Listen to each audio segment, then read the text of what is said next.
Hello दोस्तों, आप सभी का स्वागत है मेरे एस्ट्रोएड पायरेट्स चैनल पे।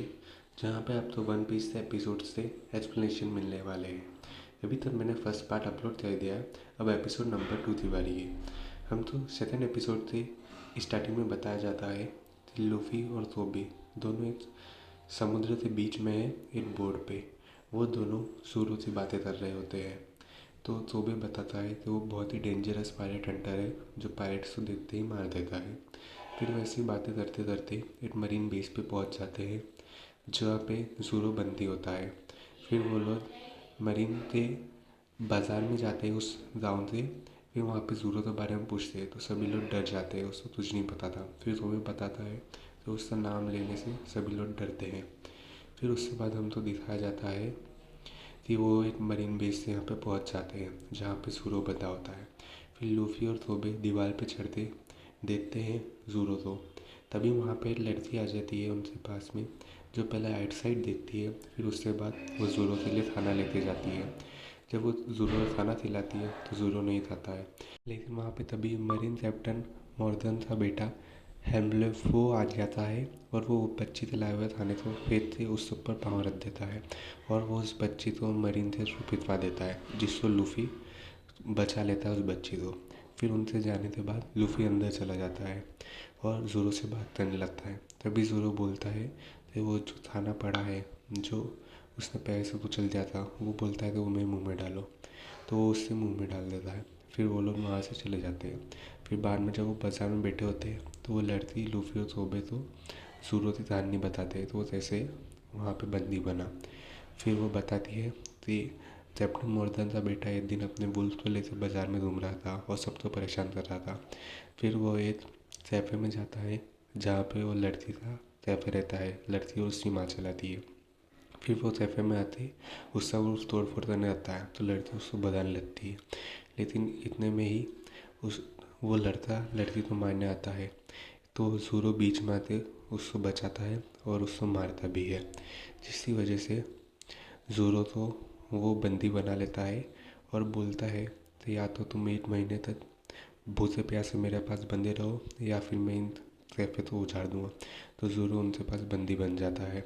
फिर हमसे दिखाया जाता है कि जब वो कहानी ख़त्म होती है, उसी से तुरंत बाद कैप्टन मॉर्गन का बेटा उस कैफ़े में वापस आ जाता है, जिसको देखते लूफी को बहुत गुस्सा आता है, और वो बिना कुछ सोचे समझे कैफ़े के अंदर जाता है और उससे बेटे को मारने लगता है, जिसको देखते मरीन ऑफिसर भी उस पर अटैक करने आते हैं, लेकिन वो उन सबको मार कर भगा देता है। फिर वो बेटा अपने पिता के पास जाता है, कैप्टन मॉर्गन के पास, जो कि नेवी बेस में रहते हैं। उनसे जाकर बोलता है कि मुझे एक लड़के ने मारा है। वहाँ पे हम तो कैप्टन मॉर्गन का फर्स्ट लुक दिखाया जाता है, लेकिन वो बोलता है कि ये तुम्हारी लड़ाई है, तुमने पंगा लिया है तो तुम ही देखो। फिर उसके बाद हम तो ज़ोरो को दिखाया जाता है, और ज़ोरो में भी उससे फ्लैशबैक तो वहाँ पे वो लड़की से मार खाते गिरा हुआ होता है, और वो लड़की बोलती है तुम एक लूज़र हो।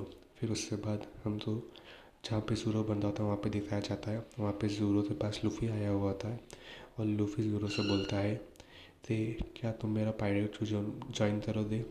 मैं पायरेट हूँ और मेरे लिए पायरेट क्रू ढूंढ रहा हूँ, और मैं उसके लिए तुम्हें ज्वाइन करवाना चाहता हूँ। ये सुनते ज़ोरो बोलता है मैं कभी भी एक पायरेट नहीं बनूँगा। ज़ोरो बोलता है मैं स्पोर्ट्समैन हूँ, मैं सिर्फ पायरेट्स को मारता हूँ, उनके साथ काम नहीं करता, वो बहुत बेकार होते हैं। फिर उसके बाद ज़ोरो और लूफी में बात होती है, तो वो बोलता है लूफी कि अगर मैं तुमको तुम्हारी तलवारें ला के दे दूँ तो क्या तुम मेरा जॉब ज्वाइन करोगे। तो कुछ नहीं बोलता। फिर लूफी उससे कैप्टन मॉर्गन के बेस से उस लड़के से उसकी तलवार लेके जाता है। फिर उसके बाद जब वो लड़के से कैप्टन मॉर्गन का सीन दिखाया जाता है, वो अपने लड़के से बोलता है तुम उस लड़के से मार खा के आ गए, ऐसे कैसे आ गए, उसने तुम्हें कैसे मारा। फिर वो बोलता है कि वहाँ पे एक लड़की भी आई थी, तो कैप्टन मरीन वालों को ऑर्डर देता है कि उस लड़की को जाके मार दो, लेकिन मरीन वाले नहीं मानते। तो जब वो एक मरीन का ऑफिसर उसको मना करता है, तो कैप्टन मॉर्गन उसके ऊपर अटैक कर देता है और उसको मार देता है, जिससे डर से बाकी सब मरीन वाले उस लड़की को मारने के लिए तैयार हो जाते हैं। तभी हम तो एक सीन और दिखाया जाता है कि मरीन बेस पे कैप्टन मॉर्गन की बहुत बड़ी मूर्ति खड़ी की जा रही है, लेकिन उसको खड़ी करने के लिए बहुत सारे मरीन ऑफिसर लड़ रहे हैं। तभी लूफी मरीन बेस में घुसने के लिए वहाँ पे छत पे जाता है। वो अपने जमजम फ्रूट की पावर से अपने आप को स्ट्रेच करता है और सीधे मरीन बेस से टेरिस पे पहुंच जाता है जहाँ पे वो मूर्ति रखी होती है। लेकिन वो खड़ी होने से पहले ही लूफी उससे टकरा जाता है, जिसकी वजह से वो मूर्ति दो हिस्सों में टूट जाती है और टूटते जब नीचे गिर जाती है तो जिसकी वजह से वो पूरी तरह से चूर चूर होते टूटते बिखर जाती है। जिसको देखते कैप्टन मॉर्गन को बहुत गुस्सा आता है और वो सभी मरीन को लूफी को मारने के लिए भेजता है। लेकिन लूफी कैप्टन मॉर्गन के बेटे को उठा करके भाग जाता है। फिर वो उसको लेके बेस से अंदर आ जाता है। फिर वो उससे पूछता है कि तुमने ज़ोरो की स्वॉर्ड्स कहाँ पे रखी है, मुझे बता दो। तो वो डरते मारे बोल देता है कि अभी जिस हम रूम से निकले उसी में है। फिर हम तो एक अगले सीन में ज़ोरो दिखाया जाता है जहाँ पे कोबे आ जाता है और ज़ोरो की रस्सियाँ खोलने की कोशिश करता है।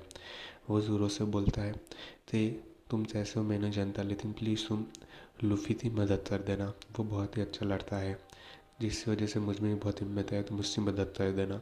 लेकिन तभी वहाँ पे ग्राउंड पे कैप्टन मॉर्गन मरीन के ऑफिसर के साथ आ जाता है और बोलता है तो इन दोनों को मार डालो, ज़ोरो और कोबे को। तभी हम जो अगले सीन में लूफी दिखाया जाता है जो कि ज़ोरो तलवारों के पास पहुंच जाता है। वहाँ पे उसको 3 तलवार दिखती है। तो वह हेल्मोफो से पूछता है कि कौन सी तलवार, तो बोलता है तीनों ही उसकी है। तो वो तीनों तलवार लेके आने लगता है। खिड़की से देखता है कि वो लोग उसके ऊपर गोलियाँ चलाने वाले हैं।